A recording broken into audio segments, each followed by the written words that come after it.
வலியற்ற varicose vein சிகிச்சை எளிய 30 நிமிட செயல்முறை 7847045678. ஜனதா கட்சியின் சார்பில் கூட்டணி கட்சிகளோடு பேசுவதற்கு மத்திய இணையமைச்சர் மரியாதைக்குரிய எல் முருகன் அவருடைய தலைமையில் குழு அமைக்கப்பட்டிருக்கின்றது. அந்த குழுவினுடைய முதல் கூட்டம் இன்று கமலாலயத்தில் வைத்து நடைபெற்றது. அதனைத் தொடர்ந்து ஏற்கனவே எங்களோடு கூட்டணியில் இருக்கக்கூடிய இந்திய மக்கள் கல்வி முன்னேற்ற கழகத்தினுடைய மரியாதைக்குரிய தலைவர் அண்ணன் தேவநாதன் யாதவ் அவர்கள் சந்தித்து இரு கட்சிகளுக்கும் இடையே உறவை வலுப்படுத்துவதோடு கூட வரக்கூடிய பாராளுமன்ற தேர்தலில் எப்படிப்பட்ட அணுகுமுறைகளை நாம் கையாள வேண்டும் என்பதை பற்றியெல்லாம் பேசியிருக்கின்றோம். சுமூகமான முறையிலே, நல்ல மகிழ்ச்சியான முறையிலே இந்த பேச்சுவார்த்தைகள் அமைந்தன. எப்படிங்க இன்னைக்கு ஏற்கனவே இருக்கும் முதல் சந்திப்பு இதை சந்திச்சிருக்கிறோம்.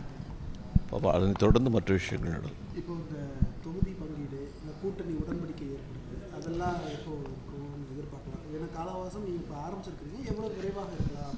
ஏன்னா 2 வாரத்தில் அறிவிப்பு வரவும் அப்படின்ற மாதிரி எதிர்பார்க்கலாம். இன்னைக்கு தேதி 1 ஆயிடுச்சு. பிள்ளையார சொல்லி இப்போ தான் போட்டுக்கிறோம். அதனால் அதனை தொடர்ந்து எல்லா விஷயங்களும் சுமூகமாக நடைபெறும்.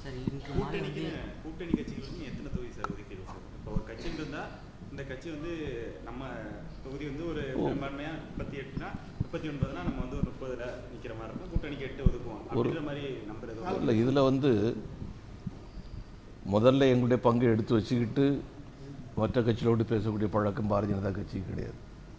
எல்லா கட்சிகளோடும் பேசிய பின்னாடி எந்தெந்த கட்சிகள் எத்தனை இடங்கள் எந்தெந்த தொகுதிகள் என்பதை பற்றி முடிவு செய்வோம். சார், இன்று மாலை அதிமுக மூத்த அமைச்சர்கள் வந்து தேமுதிக விஜயகாந்த் வந்து பார்த்து பேசியிருக்காங்க. கிட்டத்தட்ட கூட்டணி வந்து உறுதியடைந்து விட்டது. ஏற்கனவே நீங்கள் வந்து தேமுதிகவுடன் பேச்சுவார்த்தை நடத்தினீங்க பிஜேபி. நீங்கள் ஒரு விஷயத்தை குறிப்பிட்டு சொன்னீங்க, கிட்டத்தட்டன்னு. அப்போ தட்டுப்பாடு இருக்குதுன்னு நினைக்கிறேன்.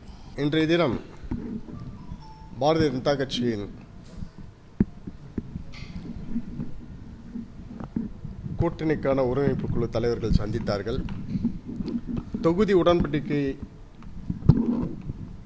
முன்னிறுத்துவதை விட எப்படி இந்த நாடாளுமன்றத்தில் 39 நாடாளுமன்ற சீட்டுகளையும் பாரதிய ஜனதா கட்சியின் கூட்டணிக்கு வெற்றி பெறுவது என்பதை பற்றியுமே நாங்கள் பேசினோம். அஃப்கோர்ஸ் எங்களுக்கு ஒரு தொகுதியையும் கேட்டிருக்கிறோம். எங்களுடைய ஆப்ஷன் வந்து திருநெல்வேலி அல்லது ராமநாதபுரம் என்று சொல்லியிருக்கிறோம். நிச்சயமாக 2இல் ஏதாவது ஒரு தொகுதி ஒதுக்கப்படும் என்று உறுதியளித்திருக்கிறார்கள்.